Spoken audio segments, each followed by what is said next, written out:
Oh my God. If you would have listened to everything we were talking about, we are with Mr. Sixto Paz, and we're going to be talking about a controversial topic for some that can believe and for others not. We are going to talk about UFOs. Conspiracy of silence. Welcome, Sixto. Sixto, what a pleasure to have you with us.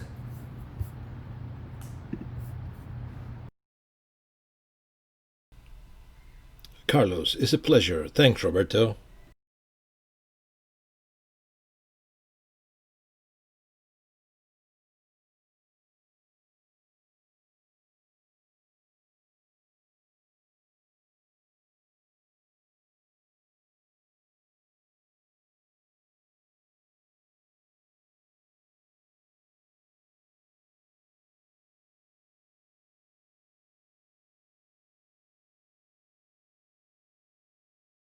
You left us with our mouths open with everything you are telling us. Do aliens really exist? Well, first of all, yes, they do exist. We're not alone. There are hundreds of billions of planets with living conditions like ours. In the universe, there are hundreds of billions of galaxies, so NASA is now releasing classified information. The US government has just released that they have never stopped investigating the UFO issue. There are videos that are already circulating on social networks, and there are official videos where you can see persecution by planes of the North American Air Force of objects that defy the laws of physics known to us, and also have an intelligent movement. So that is not just any atmospheric phenomenon. But why the conspiracy of silence? Why so many years keeping this information quiet, knowing that there are people who are studying it?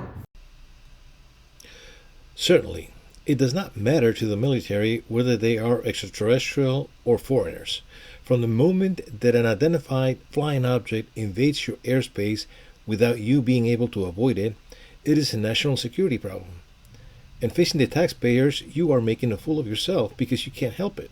Why do the military or borders exist if they are like a drain? On the other hand, the most prosperous business that only competes profitably with the international drug trafficking is the sale of weapons. If these beings are shown to exist and do not come with bad intentions, because if not, they would have made us dust long ago. This would force all the countries of the world to unite as a single great nation in front of the visitors. What is the purpose of a UFO, Sixto? Why is it, from what you have studied? What is the reason they visit us? Are they among us as we talked about?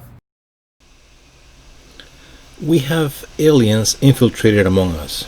That is, beings that have an appearance similar to ours, or is that we resemble them, or some that can assume an appearance like ours. They are not necessarily usually as we see them. Now, why would they be coming here to Earth? What if we discover that the missing link is not here on Earth, but in the stars?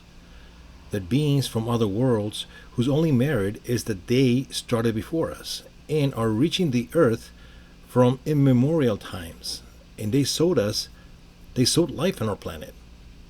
What if we suddenly found that throughout all ancient cultures, all gods or envoys of the gods, angels, were nothing more than aliens, and that today they come to see how humanity has evolved?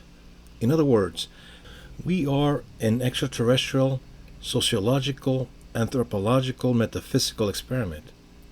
Someday our technology will allow us to travel to other planets and speed up the process of life. When intelligent life arises in those other planets, on those other worlds, for them, we will be like their gods, and we will have to make them understand that no, we're not.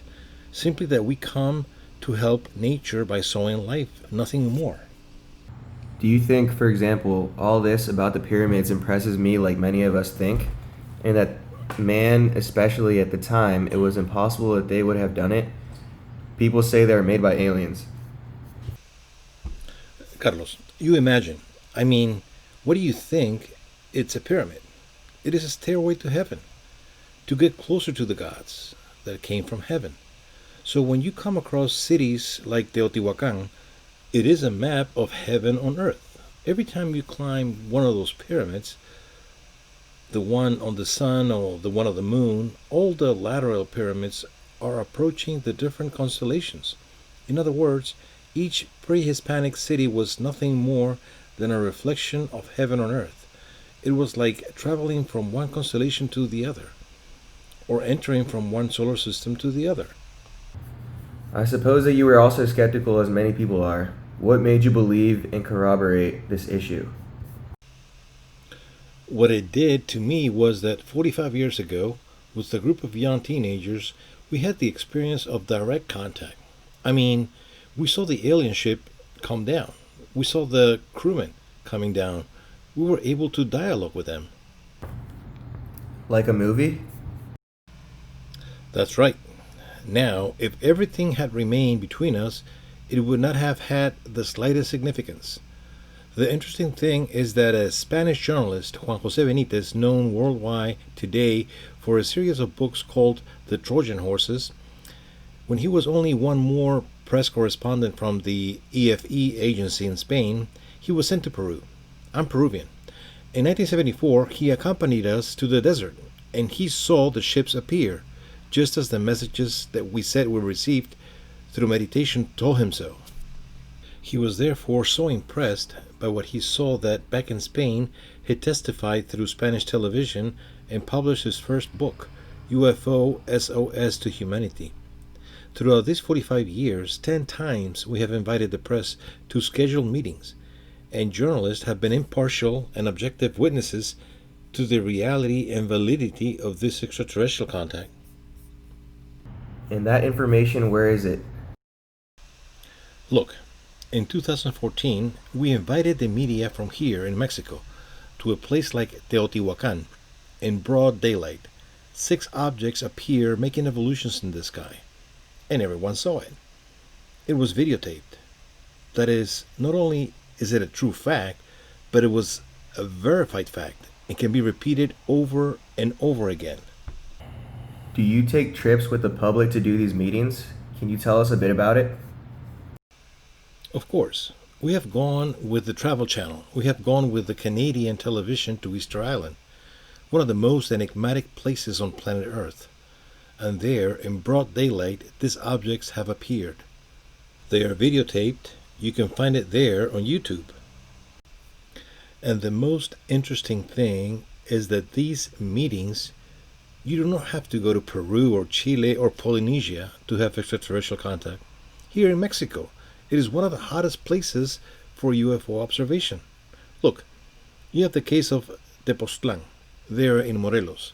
It is a spectacular place. For example, the area of Puebla, on the slopes of the Popocatépetl volcano, or the one in Iztaccíhuatl, where ships appear continuously in Hidalgo. Because we always see these images when we see it on television of volcanoes and UFOs. What does the volcano have to do with UFOs? Every time the Popocatépetl has erupted, going off, a cylinder-shaped or disc-shaped ships have entered the volcano. Immediately, the intensity of the volcano has decreased. Why?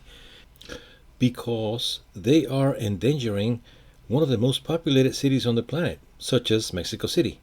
Then, what if these beings manage to extract part of that energy?